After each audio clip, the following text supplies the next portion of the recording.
Écoute, que coûte le podcast qui pourrait bien vous mettre la puce à l'oreille. 1, 2, 3, 4, prêt ? C'est parti. Épisode 5. Comment enfin tenir ses bonnes résolutions ? Qui dit nouvelle année dit bien souvent de belles résolutions et l'espoir sincère de les tenir. Ou plutôt, l'illusion qu'on va être capable de les tenir par le simple fait de les avoir partagées à ses amis le soir du réveillon. Si, cette année c'est promis, j'arrête de boire. Allez, on trinque pour fêter ça ? Sauf que voilà, prendre une bonne résolution implique de décider de faire évoluer soi-même ses comportements. Cela veut dire changer des habitudes bien souvent ancrées depuis très longtemps. Et ça, c'est vraiment loin d'être simple. Pourquoi ? Des chercheurs du MIT ont étudié les processus neurologiques de l'habitude. Ils ont découvert que les comportements habituels sont stockés au niveau des noyaux gris centraux, des regroupements de neurones situés dans des ganglions à la base du cerveau. Les actions répétitives y sont converties en automatisme en suivant un schéma précis sous forme de boucle. Signal, routine, récompense. On appelle ça le chunking, mais on en reparlera plus tard. Cette automatisation permet au cerveau de se mettre en veille lors des mouvements de routine. De fait, quand vous faites quelque chose d'habituel, vous ne dépensez pas d'énergie. Résultat, ayez bien conscience qu'imaginer transformer vos habitudes ou en créer de nouvelles va donc vous demander beaucoup d'efforts. Ce qui conduit à questionner directement votre motivation réelle et sincère à changer. Le pourquoi vous mettez-vous cette résolution, les causes, mais aussi le pourquoi. À quoi vous sert cette nouvelle résolution ? Il vous faudra ensuite identifier quelle nouvelle routine créer, puis répéter jusqu'à ce qu'elle devienne elle-même à son tour automatique. Commençons par le pourquoi se mettre de bonnes résolutions. Quel est le moteur de votre envie de changement ? À quoi souhaitez-vous mettre fin, par exemple ? Il s'agit de conscientiser concrètement ce qui n'est pas satisfaisant pour vous et en quoi cela vous impacte au quotidien. En résumé, c'est trouver du sens. Ce sera plus facile de vous y référer quand vous sentirez le découragement poindre.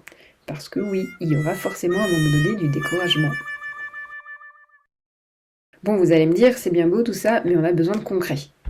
Alors voilà un exemple. Ma bonne résolution, moi, cette année, je crois que c'est de passer de moins de temps sur les réseaux sociaux. Ah oui ? Et alors pour quelle raison voudriez-vous faire ce changement ? Parce que je perds un temps fou, et puis je me disperse, c'est lamentable. Et à quel point vraiment est-ce important pour vous de passer moins de temps sur les réseaux sociaux ? Parce que par exemple, au réveil, je regarde direct mon téléphone, je vois ce qui se passe ailleurs, et là je me perds tout de suite dans une sensation un peu bizarre, ça me met la pression, puis je sais pas, je me sens un peu nulle. En fait, j'ai du mal à me concentrer sur ce que j'ai envie de faire dans la journée, et après, en plus, je culpabilise de ne pas être efficace. À quelle fréquence ressentez-vous ça ? Quasi tous les matins, et puis le soir aussi, au coucher, c'est un peu pareil en fait.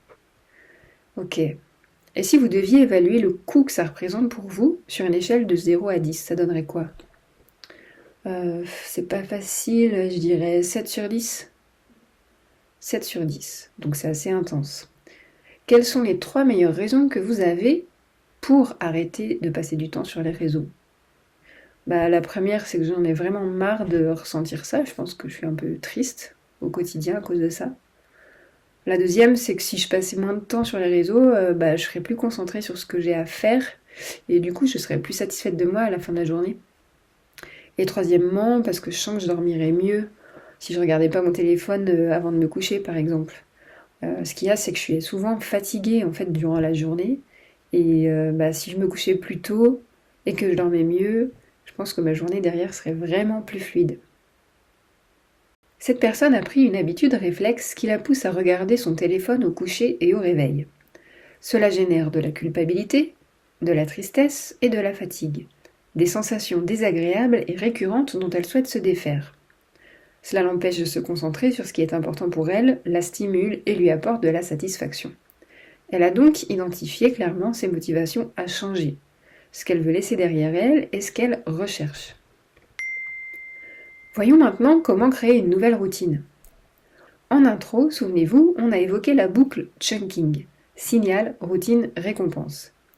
Dans son livre intitulé Le pouvoir des habitudes, Charles Duhigg décrit ce processus comme la boucle de l'habitude. Il interroge au travers de différents cas comment créer de nouvelles routines via cette boucle. Il cite l'exemple de Claude Hopkins, pionnier de la publicité moderne. Il a réussi à instaurer l'habitude du brossage de dents chez les Américains, tout ça pour vendre le dentifrice Pepsodent. Et pour ça, il a ajouté le désir et l'envie à la boucle de l'habitude. Le signal, c'était « j'ai un film opaque sur les dents ». Le désir, « j'ai envie d'avoir un beau sourire ». La routine, « je me brosse les dents ». Et la récompense, « j'ai une sensation de propreté et un beau sourire ». En résumé, pour créer ou faire évoluer une nouvelle habitude, il s'agit donc d'abord d'identifier quel est le signal déclencheur simple et quelle sera la récompense désirable. Dans l'exemple des réseaux sociaux, on sent bien que la personne va devoir identifier quel besoin l'action automatique de prendre son téléphone vient nourrir. Est-ce une sensation d'ennui, un évitement pour ne pas faire autre chose, un besoin d'évasion ou d'inspiration? Elle peut avoir aussi besoin de repos ou de mise en veille. Ou alors, évidemment, se sentir relié aux autres. La boucle de l'habitude installée à faire évoluer pourrait donc être la suivante. Le signal, c'est « je m'ennuie » ou « je me sens seul ». Le désir, ça pourrait être « me stimuler, me sentir connecté à mes proches, éviter ce qui m'embête ». La routine devient « je fais inlassablement le tour des réseaux, Facebook, Insta, WhatsApp, LinkedIn, mail, TikTok, etc. » Et la récompense, j'ai vu quelque chose qui m'a diverti, j'ai reçu un message de quelqu'un ou un like sur une publication, ou j'ai oublié mes questions existentielles le temps d'un scroll. L'effet pervers dans le cas des réseaux, c'est que la récompense n'existe pas de manière systématique, ce qui a pour effet de rallonger encore le temps qu'on y passe en quête de cette récompense aléatoire. Bref, et maintenant, il s'agit de créer quelle autre routine pourrait, à partir du même signal, aboutir à la même récompense. Par exemple, quand la personne se voit en train de saisir son portable sans raison particulière, il s'agit du signal.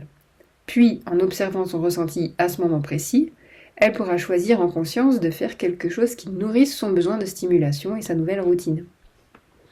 Enfin, vous vous en doutez bien, il vous faudra beaucoup de volonté pour maintenir ce nouveau comportement. Mais gardez l'espoir, la volonté n'est pas un trait de caractère. Il s'agit d'une compétence qui s'entraîne comme un muscle. Et du coup, comme un muscle, la volonté se fatigue aussi. Donc si vous en faites preuve à plusieurs reprises dans la journée, vous n'en aurez plus en stock à la fin de la journée. C'est important d'en avoir conscience pour être indulgent avec soi-même déjà, et puis pour ne pas être trop exigeant.